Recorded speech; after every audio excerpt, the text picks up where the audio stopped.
BNP আসর আগেই বিদায়। হাই রে কফা, বাংলাদেশে জয় বাংলার রাজনীতি আর চলবে না। বাংলাদেশে ব্যালট পেপার থাকবে, নৌকা মার্কা থাকবে না। আমার আল্লাহ বলেন, আমি আল্লাহ পাক সবকিছু একটা শব্দের দ্বারা বানাইছি, সেটা হলো কোন। কাফ আর নুন। কোন, হয়ে যাও, ফায়াকুন, হয়ে গেছে। সাত আসমানও বানাইছি কোন বইলা, সাত জমিনও বানাইছি কোন বইলা, পাহাড় পর্বত বানাইছি কোন বইলা, গাছগাছালি বানাইছি কোন বইলা, পোকামাকড় বানাইছি কোন বইলা, জন্তু জানোয়ার বানাইছি কোন বইলা, মাছ বানাইছি কোন বইলা, আগুন পানি মাটি বাতাস কোন বইলা, চন্দ্র সূর্য বানাইছি কোন বইলা, ফিরিস্তাদের বানাইছি কোন বইলা, জিন জাতিরে বানাইছি কোন বইলা, জান্নাতের হুর গিলমানকে বানাইছি কোন বইলা, যা আছে সব কোন বইলা বানাইছি।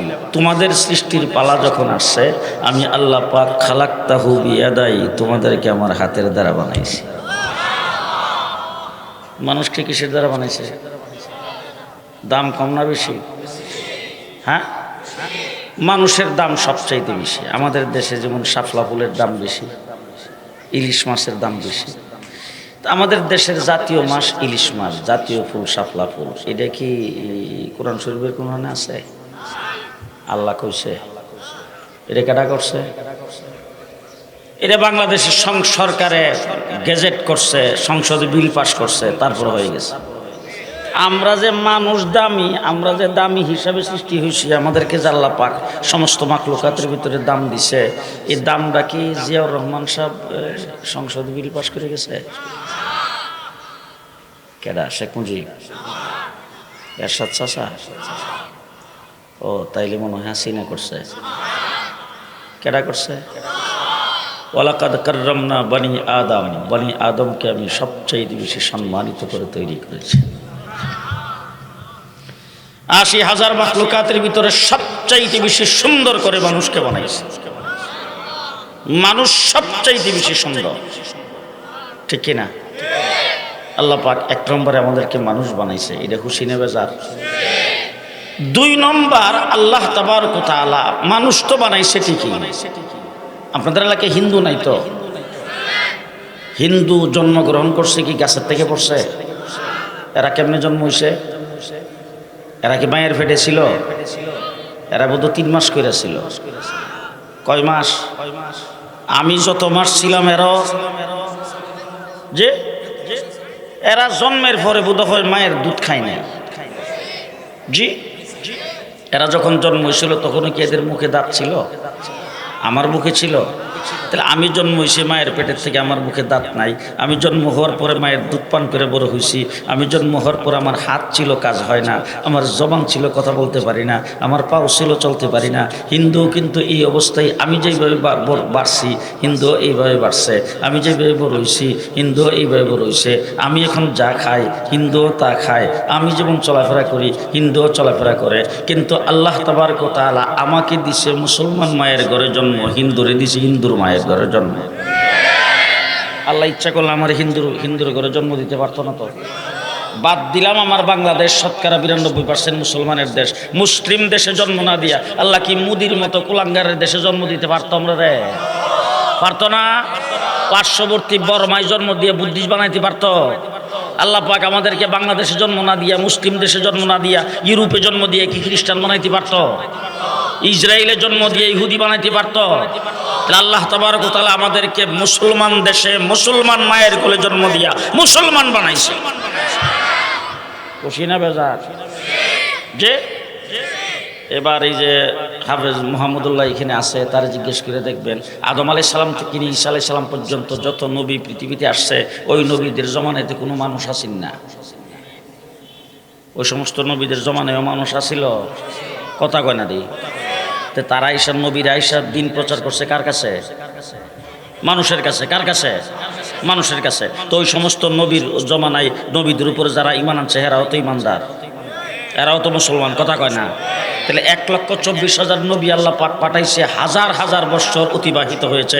আদম থেকে ঈসা পর্যন্ত এত নবী পৃথিবীতে আসলো, এত নবীদের জমানা গেল, বিশাল লম্বা জমানা। হযরত নূহ আলাইহিস সালাম 950 বছর নবী ছিল। এক একজন নবী লম্বা হায়াত পাইছে, লম্বা সময় নবুয়তের কাজ চালাইছে। এত লম্বা টাইমের ভিতরে আল্লাহ পাক আমাদের একজনকেও দুনিয়াতে না পাঠাইয়া রিজার্ভ করে রেখে দিয়েছে আখিরি নবীর উম্মত বানাইতে।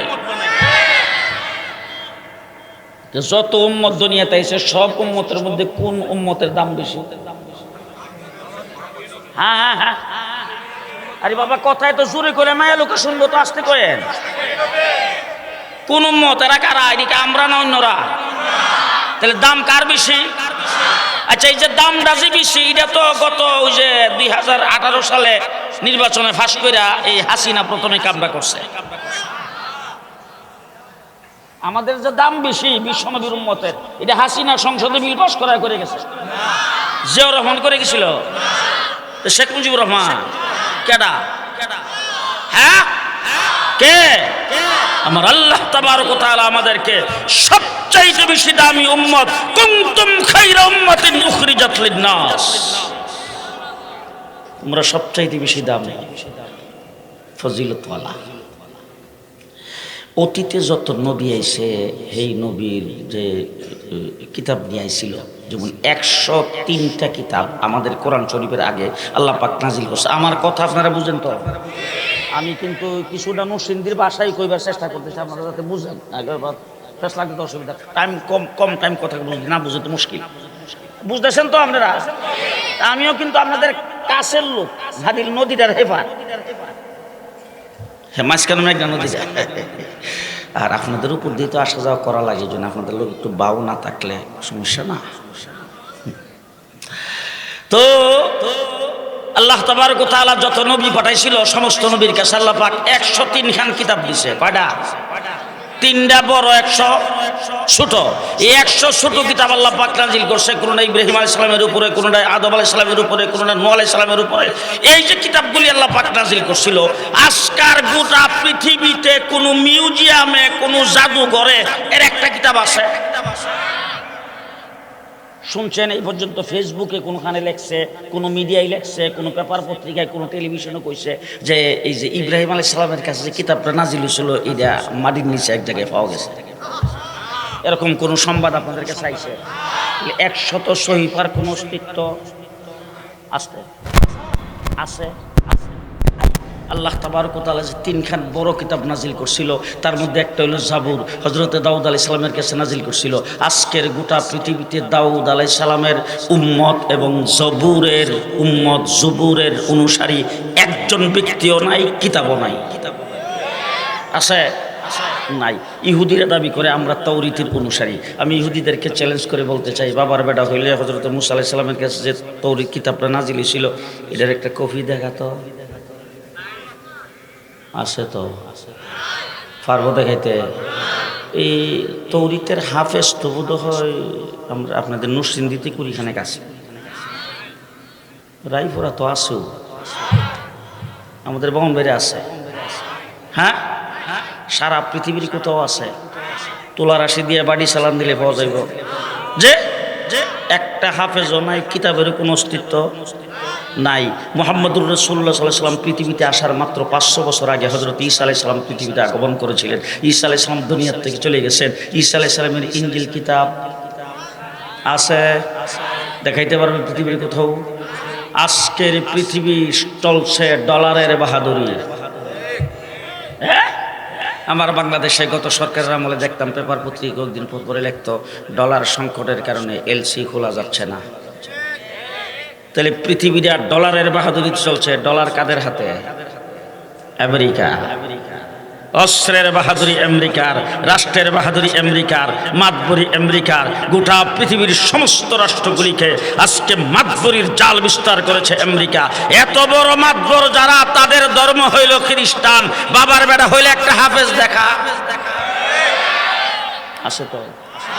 আছে হাফেজ? বাদ দিলাম হাফেজ, তোরা নবীর কাছে যে কিতাবটা নাজিল ছিল, এই কিতাবটার একটা মেন কপিটা দেখাতো? আছে? যে শুধু কি তাই, আমাদের কোরআন কোন ভাষায়? আরবি ভাষা পৃথিবীর কোথাও নাই। কোরআন সৌদি আরবের ভাষা আরবি, আরব আমিরাতের ভাষা আরবি, কাতার কুয়েতের ভাষা আরবি, জর্দান ফিলিস্তিনের ভাষা আরবি, মিডল ইস্টের বিশাল একটি অঞ্চল আরবি ভাষায় কথা বলে। আমার কোরআন যেই ভাষায় নাজিল হয়েছে সেই ভাষার অস্তিত্ব পৃথিবীর বিশাল একটি অংশে আসে। হযরত ঈসা আলাইহিস সালামের কাছে যেই ভাষায় ইনজিল কিতাব নাজিল হয়েছিল, বাবার বেটা হলে এই ভাষাটা পৃথিবীর কোথাও দেখা। আপনাদের মনে আছে? আপনারা কি কথা কই না ঘুরে গেছিলেন? আছে পৃথিবীর কোন জায়গায় আমাদের কোরআন শরীফ আছে নাকি? আছে কিনা বলেন? আছে। এবার শেষ কথা ভালো করে শুনেন। অতীতে যত নবী আল্লাহ পাক দুনিয়াতে পাঠাইছে, আদম থেকে ঈসা পর্যন্ত সব নবীরে নির্ধারিত ডেট দিয়ে পাঠাইছে। কথা ভালো করে বুঝছেন? কিন্তু আপনাদের নরসিংদীতে, আপনাদের এই এলাকায় দোকানে জিনিসপত্র কিনতে গেলে জিনিসপত্রের গায়ে ডেট নাই। দুধের প্যাকেটের ডেট, বিস্কুটের প্যাকেটের ডেট, তেলের বোতলের ডেট, আটার প্যাকেটের ডেট। আচ্ছা, ডেট যেটা রবার হয়ে যায় এটা দোকানে বিক্রি হয়। যদি কোনো দোকানদার বিক্রি করে, ধরা খাইব কিনা, কেস হবে কিনা, লাইসেন্স বাতিল হবে কিনা, অ্যারেস্ট হবে কিনা? কথা বলেন, কথা বলেন। তাইলে জিনিসপত্রের গায়ে ডেট দেওয়া আছে, নির্ধারিত ডেটের বাহিরে চলে গেলে এটা যেমন বাংলাদেশের কোথাও চলে না। আদম থেকে ঈসা পর্যন্ত সমস্ত নবীর date fail, date fail, date fail হয়ে গেছে। এখন যদি আপনাদের এলাকায় খ্রিস্টানরা এসে কয় আমরা ঈসা আলাইহিস সালামের ধর্ম প্রচার করার জন্য আসছি, আমাদের কিতাব হইল ইনজিল, প্রথম কথাটা জিজ্ঞেস করবেন তোরা নবীর ডেট আছে রে? ডেট আছে? ডেট নাই, ডেট শেষ। যদি আজকে মুসা আলাইহিস সালামের উম্মত আয়েশা আমরা তাওরীত কিতাবের অনুসারী, আমরা মুসা আলাইহিস সালামের উম্মত, আমাদের বইটা একটু কইরা দেখো। আরে বেটা বই পড়বো আগে, তোর নবী ডেট আছে নি? কো ডেটই তো নাই, কি এর বই লই? এখন আপনাদের জানা থাকলে আপনারা বলেন তো দেখি, আমাদের নবীর ডেট তো সম্ভবত 2041 পর্যন্ত। হাসিনাও কিন্তু 41 পর্যন্ত কইছিল। পদ্মা সেতু উদ্বোধন করার সময় বলছেন ভিশন 41, ভিশন 41। আমার আল্লাহ আসমান থেকে ডাক দিয়া থাম, ভিশন 24। কোনটা হইছে? আল্লাহ টানা হাসিনাটা? হ্যাঁ, হাসিনা কইছে ভিশন 41, আল্লাহ কো ভিশন 24। জেল থেকে কোন রকম বেরিয়ে আইলাম, আসার পরে দেখি বিএনপি 28 তারিখে সমাবেশ ডাকছে। সারা দেশ বিএনপির দিকে তাকাই রয়েছে, এবার একটা কিছু ঘটবে। 28 তারিখ পর্যন্ত একটা কিছু ঘটবে। আমার স্বরাষ্ট্রমন্ত্রী ডেকে নিয়েছে, নিয়ে হুজুর আপনি কিন্তু আমি বললাম যদি কি আশ্চর্য কথাবার্তা, আমি কি বিএনপি করি নাকি? আমি জমিয়ত উলামা ইসলামের সহসভাপতি, আমি তো জমিয়ত করি, বিএনপি করি আমি? আসলাম, এরপরে গোয়েন্দারা এমনভাবে ফিসে লাগছে, এর কাছে বলে কারা রিপোর্ট করছে, আমি স্টেজে বক্তব্য দিব। যাই হোক, বিএনপি সারা বাংলাদেশের লোকজন তাদের দিকে তাকিয়ে দিছে, হাজার হাজার লাখ লাখ মানুষ হয়েছে। আমরা হেফাজতে ইসলাম 2013 সালের 5 তারিখে 5ই মে আমাদের আমিরে ঘোষণা করছে তসবিহার জায়নামাজ, তসবিহার জায়নামাজ। তা আমরা তসবিহার জায়নামাজ নিয়ে শাপলা চত্বরে গেছি। আমাদের কাছে লাঠি শুরু আছে, মারামারি করবার কিছু আছে? আমরা তসবিহার জায়নামাজ নিয়ে সেই জায়গায় যাওয়ার পরে মায়ের শুরু হয়েছে সকাল 10টার থেকে। আমরা সারাটা রাত্র পার করে ফজর পর্যন্ত কিন্তু তসবিহার জায়নামাজ লই রইছি। এ কথা দিয়ে আসতে কর। এখন যদি কোনো মানুষের কথা না কো, মুখ বন্ধ করে, তা হ্যাঁ কাওয়া কাদের দলের লোক। কথা বুঝাইতে পারতেছি? আমরা তসবিহার জায়নামাজ নিয়ে ফজর পর্যন্ত আমরা শাপলা চত্বর রইলাম। বিএনপি আসর আগেই বিদায়। হাই রে কফা, আসরের আগেই বিদায়। বিএনপি যখন আসরের আগে বিদেশে গেল, তখন আমি আল্লাহরে জিজ্ঞাসা, আল্লাহ কি হবে বুঝতেছি না। ভিশন 41, আল্লাহ ডাক দেখে বেটা ভিশন 24 কি হবে এটা আমি এনে জানি। সূরা ফিল পড়ছ? আমি বলবো ও আসলে সূরা ফিল মনে আছে না। وأرسل عليهم طيرا أبابيل হাতির পাল নিয়ে আব্রাহা বাদশা বাইতুল্লাহ শরীফ ধ্বংস করার জন্য আল্লাহ পাক 150 ডাকের বাহিনী পাঠাইছে। এক একটা সৈনিকের ওজন 150 ডাক। আবাবিল পাখির ওজন কত? 150 ডাক। 150 ডাকের বাহিনী, প্রত্যেকটার সাথে 3টা করে গ্রেনেড। গ্রেনেড কয়টা? এক একটা গ্রেনেডের পরিমাণ হলো কলর দানার সমান। বুঝছেই না? মাস খেলাইছিলেন তো, ওই মাস খেলার দানার সমান হইলো এক একটা গ্রেনেড। আর সৈনিকগুলি 150 টাকা ওজন। উপর দিক দিয়ে আইসা position ready.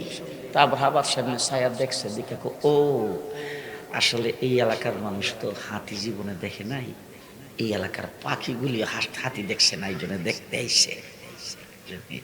Commander in chief কিন্তু আল্লাহ। কেডা? আল্লাহ। তো হাতিগুলি ফিটফাট করাইয়া রেডি করাইয়া তারপরে বলছেন রেপ রাইট রেডি গো। যেই খালি কুছে রেপ রাইট রেডি গো, আল্লাহ উপর থেকে ডাক দিয়া কয় তারমিহিম বিহিজারাতিম মিন সিজ্জিল, বম্বিং শুরু কর। বাস উপর থেকে বম্বিং শুরু করছে আর কি। আব্দুল মুত্তালিব যে বাইতুল্লাহর মতো অল্লি, উনি পাহাড়ের উপর যায় তামসা দেখছে, লোকজন তামসা দেখতেছে। আর আল্লাহ পাক বম্বিং উপর থেকে শুরু করছে। পরে ফাজআলাহুম কাসফিম মাকুল। তাফসীরের কিতাবে লেখছে যে একটা গোড়ার সামনে যদি আম পাতা, জাম পাতা, কাঁঠাল পাতা, বিভিন্ন রকম পাতা যদি দেওয়া হয়, আর এই পাতাগুলি গোড়া বালা করে সাবাইয়া গিলার পরে এরপরে যদি আবার বমি করে দেয়, কোনটা আম পাতা কোনটা জাম পাতার অংশ সেটা যেমন চিনা যাবে না, বম্বিংয়ের পরে লোকজনে যায় দেখছে কোনটা হাতির গোশত, কোনটা মানুষের গোশত, কোনটা হাতির হাড্ডি, কোনটা মানুষের হাড্ডি চিনা যায় না। সেটা করছে আল্লাহ।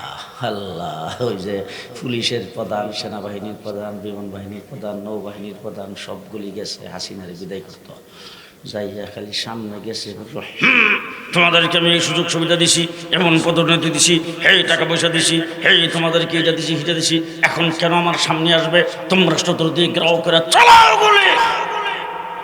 সেনাবাহিনীর প্রধান থেকে ম্যাডাম 45 মিনিট 45 মিনিট এ কথা যখন কইছে তখন চোখ লাল হয়ে উঠছে। পুলিশের প্রধানটাকে ম্যাডাম গুলিটা কোথায় চালাবো? জিডার গায়ে গুলি লাগবে হিডা নিচে পড়বার, পাশের যেটা হিটা জীবনও পেছনে যায়, তোরা সামনের দিকে আইব। কিছুক্ষণ পরে কইতেছে একটা জনগণের জন্য একটা ভাষণ দিয়া যাইতাম। সেনাবাহিনীর প্রধান কম ম্যাডাম 25 মিনিট আই পড়ছে ওই যে আগারগাঁওয়ের এখানে ব্রিকেট ভেঙে ফেলছে, সামনের দিকে আইতেছে, ওই দিক দিয়ে গুলিস্তান থেকে রওনা হয়ে গেছে। এখানে ব্রিকেট যা ছিল চতুর্দিকে সব ভেঙে পঙ্গপালের মতো সামনের দিকে আইতেই আছে। ম্যাডাম তাড়াতাড়ি করেন, বাতি যে ফাঁকাইছি ভিডিও খায়া যাইতেছে না, কারণ ইনি তো ছাত্রদের জন্য রিজিক হাইবো কেমন। ছাত্র তখন গণভবনে যাইয়া মজা করে একজন বাইকে দিছে মুট করে আয়া, যখন হাসিনারে পাইছত না হের খাউন্ডা খায়া যা। আল্লাহর মাই কেডা করছে? কেডা? আমার একজন অফিসারে কইছে, বল হুজুর এত মানুষ বাংলাদেশে আছে আমরা জানিও না। তাই আমি বললাম যে সব তো মানুষ না, আল্লাহ তো ওই যে বদর জিডিরে পাঠাইছিল হিডিরও পাঠাইছে। আপনারা সুবহানাল্লাহ কালকে সকালে কইেন, বদরে আল্লাহ জিডিরে পাঠাইছিল হিডিরও পাঠাইছে। 1.5 মাস রিমান্ডে ছিলাম, 1.5 মাস। তো রিমান্ড খাইটা 1.5 মাস পরে যখন কেন্দ্রীয় কারাগারে গেলাম, যাওয়ার পরে তখন ওই যে মৌলানা হাবিবুল্লাহ মাহমুদ কাসেমি, তারপরে আমার বিআই খুরশিদ আলম কাসেমি, তারপরে বড় বড় ওলামায়ে কেরাম সবাই ওখানে ছিল, প্রায় 60-65 জন। আমার দেখা এরা সবাই হু হু করে কাঁদতে শুরু করলো। তখন আমি তাদেরকে, আমি আবার ওই সবার মুরব্বী ছিলাম, তো আমি তাদেরকে একটা কথা বলছিলাম যে দেখেন জেল জুলুম নির্যাতন ভোগ করতেছে, তবে একটি কথা চাই না রাখেন, আমার মন বলতেছে এমন একদিন আসবে নাতি লজ্জায় বলবে না আমার দাদা আওয়ামী লীগ করত।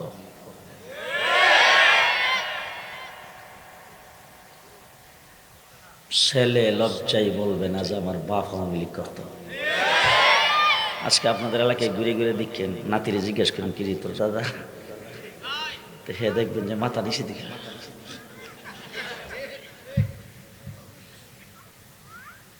কি বলেন? ভীষণ 41 না, ভীষণ 24। হ্যাঁ, মুহাম্মদুর রাসূলুল্লাহ সাল্লাল্লাহু আলাইহি ওয়াসাল্লাম কত দিনের জন্য নবী? আনলিমিটেড। আমার আল্লাহ হলেন রব্বুল আলামিন, আমার নবী হলেন রাহমাতুল লিল আলামিন। আল্লাহ পাকের রুবুবিয়ত যদ্দূর, আমার নবীর নবুয়তি তদ্দূর। অতীতে নবী চলে গেছে, নবীর মুজিজাও গেছে, নবীর কিতাবও গেছে, নবীর তরিকাও, নবীর শরীয়তও সব গেছে। আমাদের নবী মুহাম্মদুর রাসূলুল্লাহ গেছেন দুনিয়াতে কত বছর হয়েছে? 1450 বছর। ফজরের নামাজটা খালি পরিবর্তন হয়েছে, ওই যে ফজরের নামাজ আমরা 4 রাকাত এখন পড়ি, হুজুর 40 রাকাত পড়ে। নবীও 4 রাকাত পড়তো। আচ্ছা, উজুর ফরজ দাদা এটার পরিবর্তন হয়েছে কেন? উজুর ফরজ রাসূলের যুগে 21টা আছে। হ্যাঁ, ও তাহলে গোসলের ফরজ বোধহয় আছেন 17টা, এখন 3টা রয়েছে। যে 3টাই ছিল। আমরা যখন ঘুমাই কোন দোয়া পড়ি? রাসূল বুধ সূরা বাকারা পড়ে ঘুমাইতেন। রাসূলের যুগে এই দোয়াই ছিল। আমরা মসজিদে যাওয়ার সময় দেই কোন পাও? ডাইন পাও। এখন যদি আপনার এলাকায় একটা সনের ঘর মসজিদ থাকে, হিডার মধ্যে কোন পাও? ডাইন পাও। যদি নরসিংদীর জামি মসজিদে যান, হিডার মধ্যে কোন পাও? ঢাকার বাইতুল মোকাররমে গেলে, মসজিদে নববীতে গেলে, গেছেন এবার বাইতুল্লাহ শরীফে, তখন কোন পাও? মুহাম্মদুর রাসূলুল্লাহ সাল্লাল্লাহু আলাইহি সাল্লামের দিন অবিকল যেইভাবে আল্লাহর নবী রেখে গেছে 1400 বছর আগে, সেইভাবেই আছে। কোন পরিবর্তন? কোন পরিবর্তন হয় নাই, হবে হবে না। এবার অতীতের নবী চলে গেছে, তাদের সবটা শেষ হয়ে গেল। আমাদের নবীটা রইল কেমনে? শুধু একটা দৃষ্টান্ত দেব, একটা তো হইল আল্লাহ পাক হেফাজত করবেন, সেটা ভিন্ন। কিন্তু আল্লাহ হেফাজতটা কিভাবে করবে? হযরত মূসা আলাইহিস সালামের সাথে 6 লাখ, কয় লাখ? 6 লাখ। হযরত মূসা আলাইহিস সালাম 6 লাখ উম্মত, সুযোগ সুবিধা কম। ও বাবা, মান্না ওয়াস সালওয়া কি খাওয়ার টাইম হইলে গরম গরম, পাকশাক করা লাগে না, কিচ্ছু না, রুচিসম্মত খাবার। মরুভূমির উপর দিয়ে যাইতেছে, পানি নাই। মূসা আলাইহিস সালাম লাঠি দিয়ে একটা পাথরের মধ্যে বাড়ি দিছে, 12টা নহর জারি হইছে। এত সুযোগ সুবিধা পাওয়ার পরে মূসা আলাইহিস সালাম এদেরকে ডেকে কইও, এই ফেরাউন তো তার বাহিনী নিয়ে আইতেছে, ফেরাউনের লোক একটু যুদ্ধ করা লাগবে, রেডিও সব দুই মিল্লা ইয়া যদি যুদ্ধ করা লাগে তা আপনারা আল্লাহ কইরেন, আমরা বুঝছেন না? বোধ যুদ্ধ করা লাগলে কেটা করতো জীবন। এখন আপনারা যেটা কোন আর কি, জেহাদ জেহাদ জেহাদ চাই, হুজুররা চলেন, আমরা নাই। কি ক এরকম আর কি? মূসা আলাইহিস সালামের উম্মত বলছে যে যদি যুদ্ধ করা লাগে তা আপনার আল্লাহ কইরেন, আমরা নাই। এবার শুনেন, আমার নবীর উম্মত 13 বছর পর্যন্ত নির্যাতিত হওয়ার পরে যখন রাসূল হিজরত করে মদিনায় গেলেন, মদিনায় যাওয়ার পরে সেখানে যাইয়া হুজুর আকরাম সাল্লাল্লাহু আলাইহি সাল্লাম যাদের সাথে, হুজুরের সাথে যারা হিজরত করে মদিনায় গেছেন মক্কা থেকে, তাদের বউ বাচ্চা মক্কায় রয়ে গেছে, তাদের জামা কাপড়, তাদের মানে সহায় সম্পত্তি মক্কায় রয়ে গেছে, ব্যবসা বাণিজ্য মক্কায়, টাকা পয়সা ধন দৌলত কিছুই নিয়ে যাইতে পারে নাই। একদম নিঃস্ব অবস্থায় তারা মদিনায় হাজির হয়েছে। তাদের মাথার উপরে ছায়া নাই, পায়ের নিচে মাটি নাই, পেটে ভাত নাই, পরনে কাপড় নাই, একদম নিঃস্ব। সেই জায়গায় মদিনার সাহাবায়ে কেরামের সাথে আল্লাহর নবী, মক্কার সাহাবী একজন, মদিনার একজন, এই ভাই একজন একজন করে, একজন বা দুইজন করে করে, তারপরে হুজুর আকরাম সাল্লাল্লাহু আলাইহি ওয়াসাল্লাম ভাই বানায়া আজকে এই মক্কার থেকে তিনি আসছে, মদিনার একজনকে কইছে ইনি তোমার ভাই, ইনি তোমার ভাই। এইভাবে ভাই বানায়া রাসূল তাদেরকে বসবাস করার জন্য দিয়েছেন। এমন সময় আবু জেহেল 1000 যোদ্ধা, ট্রেনিং প্রাপ্ত, অস্ত্র শস্ত্র, যুদ্ধের সমস্ত সরঞ্জাম নিয়া তারপরে মদিনাবাসীকে যে ডাক দিছে, খেলা হবে। গত 15টা বছর কিন্তু আমরা এরকম ডাকছে, আমরাও কিন্তু ডাকে সারা দিয়ে খেলার মাঠেই ছিলাম। ওই যে কইছি বলে কাওয়া কাদের লোক আছে এখানে, কথা কয় না। 15 বছর আমরাও খেলার মাঠে ছিলাম। জেল থেকে জেলে যাওয়ার আগে যেই ভাষায় কথা বলেছি, জেল থেকে বের হয়ে ঠিক সেই ভাষায় কথা বলি, পরিষ্কার ভাষায় বলছি। খেলার মাঠে আমরা ছিলাম, তোমরা গত 15 বছর পুলিশের অস্ত্রের বিনিময়ে খেলছ। আজকে পুলিশ তোমাদের সাথে নাই। আয়ো আয়ো, কত দানে কত সালে। গত 2-3 দিন আগে ডাকছিল বলে হরতাম, আমি যাবো মৌলভীবাজার। আমার বাউন্ডারি পর্যন্ত যাইতে ঢাকার থেকে লাগছে 7 ঘন্টা। মানে রাস্তা এত খালি ছিল, রাস্তা দিয়ে গাড়ি চালাইতে ডর করছে। যানজটের সুরে আপনাদের এই বেলানগর আর এইটা হলা, এই জায়গাটা পার হইতে লাগছে 3 ঘন্টা। এমন হরতাল হইছে। আর আমি তুলা রাশি দিয়ে বাড়ি সালান দিয়ে দেখছি, এক বান্দির বাচ্চাও কোথাও নাই, একটারও কোনোখানে পাওয়া যায়নি। আজকে গর্তের ভিতরে ঢুকে গেলা কেন? 1.5 মাস রিমান্ডের ভিতর আমার যে অফিসাররা জিজ্ঞাসাবাদ করতে আসছে, সেই সর্বপ্রথম গালিটা দিয়েছে, তুই পাকিস্তানিরা জাকার, তুই পাকিস্তানিরা জাকার, তুই পাকিস্তানিরা জাকার, তোর হাফিজ হুজুর পাকিস্তানিরা জাকার, তোর বড় হুজুর পাকিস্তানিরা জাকার। হাই হাই রে, 54 বৎসরের ভিতরে বাংলাদেশের কোনো একটা মৌলবী পাকিস্তানের পক্ষে কোনোদিন একটা মিছিল করে নাই, একটা বিবৃতি দেয় নাই, পাকিস্তানের পক্ষে একটা বক্তৃতা কোথাও করে নাই। আর তোমরা কি কইছ? আমরা স্বামী স্ত্রীর সম্পর্ক। ভারতের উন্নতি মানে আমাদের উন্নতি। যখন এই কথাটা কইছে তখনই কিন্তু আমি মনে করছি, আপনারা কি মনে করছেন জানি না, আমি মনে করছি যে আমরা মেয়েটা মোদির লগে প্রেম লাগাইছে, করে লাইছে প্রেম। বাস, স্বামী স্ত্রীর সম্পর্ক।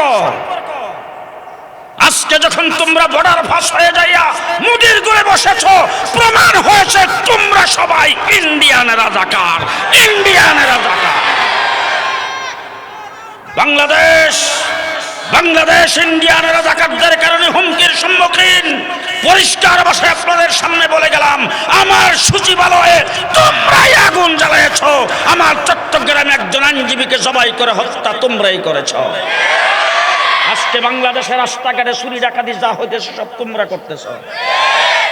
পরিষ্কার ভাষায় বলছি, আজকেই আমাদের অন্তর্বর্তীকালীন সরকার ওই দিন প্রধান উপদেষ্টার সামনে মিটিং ছিল, সেখানে বলে আসছে শক্ত হন, মাটির নিচ থেকে ওইলিটিতে ধরেন, একটাও বাঁচতে পারবে না, একটাও বাঁচতে পারবে না। বাংলাদেশে ফেসিবাদের রাজনীতি আর চলবে না। এই এখনো কথা কয় না। বাংলাদেশে জয় বাংলার রাজনীতি আর চলবে না। বাংলাদেশে ব্যালট পেপার থাকবে, নৌকা মার্কা থাকবে না। রাজি আছেন আপনারা? রাজি আছেন সবাই? মুহাম্মদুর রাসূলুল্লাহ সাল্লাল্লাহু আলাইহি ওয়াসাল্লাম আবু জাহেল আসতেছে দেখা আল্লাহর নবী সাহাবায়ে কেরামকে ডাকছে।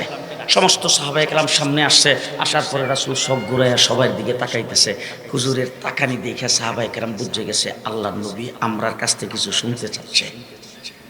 এবার দেখেন, পেটে ভাত আছে, রমজান শরীফের মাস, শেষ রাত্রে সেহরি পেট ভরে খাইতে পারে নাই, ইফতারের ভালো কোনো ব্যবস্থা নাই। ওই সাহাবায়ে কেরাম যাদের স্ত্রী, যাদের সন্তানাদি মক্কায়, তাদের উপর নির্যাতনের পর নির্যাতন হচ্ছে, তাদের সহায় সম্পত্তি দখল করে নিয়ে গেছে, এরকম টেনশনের ভিতর দিয়া সাহাবায়ে কেরাম আল্লাহর নবীর সামনে দাঁড়াইছে। দাঁড়ায় তারপরে বলছে, ও আল্লাহর হাবিব, হযরতে মূসা আলাইহিস সালাতু ওয়াস সালাম তার উম্মতদেরকে যুদ্ধ করার কথা বলার পরে মূসা আলাইহিস সালামের উম্মত বলেছিল, যুদ্ধ তুমি আর তোমার আল্লাহ করো, আমরা নাই। তাদের সমস্ত সুযোগ সুবিধা পাওয়ার পরও আর আমাদের পেটে ভাত নাই, পরনে কাপড় নাই, পায়ের নিচে মাটি নাই, মাথার উপরে ছায়া নাই, সারা পৃথিবীর এমন কোনো ব্যক্তি নেই আমাদেরকে সমর্থন করবে। আমাদের হাতে একটা অস্ত্র উঠায় দেওয়ার মতো মানুষ নাই, অস্ত্র টাকা দিয়ে কেনার মতো টাকার ব্যবস্থা নাই, কিনবার জায়গাও নাই, আমাদের পক্ষে মানববন্ধন করার স্লোগান দেওয়ার কেউ নাই। কিন্তু আজকে আমরা সংখ্যায় কম, অস্ত্র শস্ত্রবিহীন, তারপর আপনাকে বলে দিলাম, যতক্ষণ পর্যন্ত আমাদের দেহের ভিতরে প্রাণ থাকবে, আপনার ডাইনে বামে সামনে পেছনে লড়াই করতেই থাকবো, করতেই থাকবো। আপনাদের বক্তব্য কি? জি, কি বক্তব্য? এমন কোন অবস্থা যদি আপনাদের সামনে আসে, জানটা গেলে ইমানটা থাকবো, কোনটা রাখবেন, কোনটা দিবেন? যে জান দিবেন, ইমান রাখবেন তো? ইমান রাখবেন তো? হ্যাঁ, এবার রাসূল সাল্লাল্লাহু আলাইহি ওয়াসাল্লাম দুনিয়া থেকে চলে গেছেন। সাহাবায়ে কেরাম বদরের যুদ্ধে হুজুর আকরাম সাল্লাল্লাহু আলাইহি ওয়াসাল্লামের সাথে 27টা যুদ্ধে সাহাবায়ে কেরাম অংশগ্রহণ করেছেন, 54টা যুদ্ধ সাহাবায়ে কেরাম করেছেন। এই যুদ্ধ করার পরে রাসূল যখন দুনিয়া থেকে চলে গেল, একটা ঠান্ডা মিয়া আয়েশা খলিফাতুল মুসলিমিন হলো। হযরত উমর আবু বকর সিদ্দিক কি মিয়া? ঠান্ডা মিয়া, কথা কয় না, ঠান্ডা মিয়া হযরত আবু বকর সিদ্দিক। আরহামু উম্মতি বি উম্মতি আবু বকর রুহামাউ বাইনাহুম, কথা বুঝেন নাই? তো ঠান্ডা মিয়া যখন আমিরুল মুমিনিন খলিফাতুল মুসলিমিন হইছে, একদল লোক যাকাতকে অস্বীকার করেছেন, মুসাইলামাতুল কাজ্জাব নবুয়তের দাবি করেছে। ঠান্ডা মিয়া উঠে এমন গর্জন দিছে, আয়ানকুসুদ্দিন ও আনা হাইয়ুন, আমি জিন্দা থাকতে দ্বীনের সামান্য ক্ষতি হবে, বাইরে কড়ালার এলাম। কথা বুঝছেন না কারবা? বুঝতেছেন তো? ঠান্ডা মিয়া এই কথা বলছে আল্লাহর নবী দুনিয়া থেকে চলে যাওয়ার পরে। এরপরে উমর সম্পর্কে তো জানেন, কথা কথা আল্লাহর নবী কইছে উমর মুসলিম দিয়ে আইলে তাইলে কি ইবলিস এখানে থাকতো? তা আমি খালি ওই হাসিনার সময় সবসময় খালি আল্লাহরে কইতে পারলাম, উমর রে কেন বাসায় রাখলা না? আজকে যদি উমর দুনিয়া থাকতো তাহলে হাসিনা মুদি রানতেছে, আমরা উমর রানতাম। হযরত উমর ইবনে খাত্তাব বাংলাদেশ আইলে হাসিনা থাকলো হইলে কাওয়াকাদে হাসান মাহমুদ আর শামীম উসমান আল্লাহ পেছন দিক দিয়ে বাতাস সার লইলে আর দূর লইলে, কথা কয় না? এরকম ভাবে একজনের পর একজন গেছে। আসছে তাবিইনদের যুগ। ইমামে আজম আবু হানিফা জেলখানায় মৃত্যুবরণ করেছেন। ইমাম বুখারীকে বুখারাত থেকে বের করে দেওয়া হয়েছে এই ইসলামের জন্য। হযরতে ইমাম মালিক রাহমাতুল্লাহি আলাইহিকে পিটাইতে হাড্ডি ভেঙে দেওয়া হয়েছে। এইভাবে হযরত ইমাম আহমদ ইবনে হাম্বলকে দৈনিক 80টা করে দুর্রা মারা হতো। ইমাম ইবনে তাইমিয়াকে নির্যাতন করা হয়েছে। মুজাদ্দিদ আল-ফাসানি রাহমাতুল্লাহি আলাইহি জেলখানার ভিতরে ছিলেন। হযরতে ওলিউল্লাহ শাহ মুহাদ্দিস দেহলভী রাহমাতুল্লাহি আলাইহি তার আঙ্গুল কেটে ফেলছেন। শাহ আব্দুল আজিজের উপর নির্যাতন আসছে। সৈয়দ আহমদ বেরলভী রাহমাতুল্লাহি আলাইহি শাহ ইসমাইল শহীদ বালাকোটের ময়দানে শাহাদাত বরণ করেছেন। 250 বছর পর্যন্ত উলামায়ে কেরাম ইংরেজের বিরুদ্ধে লড়াই করে 3.5 লক্ষ আলেম জীবন দিয়েছে। সর্বশেষ শামিলির যুদ্ধে কাসেম নানতুবি রাহমাতুল্লাহি আলাইহি সেনাপতি ছিলেন। হাফেজ জামিল শহীদ শাহাদাত বরণ করেছেন। এরপর 10 বছরে 14,000 আলেমকে ফাঁসির কাস্টে ঝুলানো হয়েছে। এইভাবে নির্যাতনের পরে দেশ স্বাধীন হয়েছে ইসলামের নামে। কিসের নামে? কিসের নামে? ইসলামের নামে। বুঝছেন না আপনারা? আপনারা বলেন তো, আমরা ভাষা কি? বাংলা। বাংলা কি ভাষা? আমরা জাতে কি? বাঙালি। জাতে বাঙালি, ভাষা বাংলা। আচ্ছা, জানা থাকলে বলেন তো, ওই যে কলিকাতা পশ্চিমবঙ্গ, ওইটার ভাষা কি? এরা জাতে কি? এরাও জাতে বাঙালি, আমরাও। এরাও ভাষা বাংলা, আমরাও। কিন্তু 47-এ যখন দেশটা স্বাধীন হইল, পাকিস্তানের সাথে আমাদের কোনো বর্ডার আছে? আমরা পাকিস্তান থেকে অনেক দূরে না? এত দূরে থাকার পরও ভাষা বাংলা, জাতে বাঙালি, এরার লগে হিন্দুস্তানি না হইয়া আমরা কেন হয়েছিলাম পাকিস্তান? বলেন বলেন, শেষ হওয়ার শেষ। কেন পাকিস্তান হয়েছিলাম বলেন? যে আমরা মুসলমান, মুসলিম অধ্যুষিত হিসাবে আমরা হয়েছিলাম পাকিস্তান। ঠিক কিনা বলেন? ঠিক কিনা বলেন? আমরা হয়েছিলাম পাকিস্তান। আমরা পাকিস্তান হওয়ার পরে পশ্চিম পাকিস্তানিরা আমাদের সঙ্গে বৈষম্যমূলক আচরণ শুরু করছে, চাকরির ক্ষেত্রে, শিক্ষার ক্ষেত্রে। এরপরে আমাদের উপরে বিভিন্নভাবে নির্যাতন করতে শুরু করছে। এরপরে যুক্ত ফ্রন্ট গঠন হয়েছিল একজন বড় মৌলবীর নেতৃত্বে। তার নাম হলেন হযরত মাওলানা আতহার আলী রহমতুল্লাহি আলাইহি। দ্বিতীয় নম্বর ছিলেন হযরত হুসেন শহীদ সোহরাওয়ার্দী। 3 নম্বরে ছিলেন শেরে বাংলা একে ফজলুল হক। 4 নম্বরে মৌলানা ভাসানী। 5 নম্বরে সর্বকনিষ্ঠ শেখ মুজিবুর রহমান। এই 5 জনের নেতৃত্বে হয়েছিল যুক্ত ফ্রন্ট। পাকিস্তানের নির্যাতন নিপীড়নের বিরুদ্ধে যুক্ত ফ্রন্টের নেতৃত্ব মৌলানা আতহার আলী সাহেব দিয়েছে। জেলখানায় বৈশা তাদের লেখা ইতিহাস পড়ে দেখলাম আতহার আলী সাহেবের নামের বংশও নেই। সুরের দল কথা বুঝেন নাই কারবা? এরপর আসলো 70-এর নির্বাচনে দাঁড়াইল শেখ মুজিবুর রহমান, মুসলিম লীগের নাতি।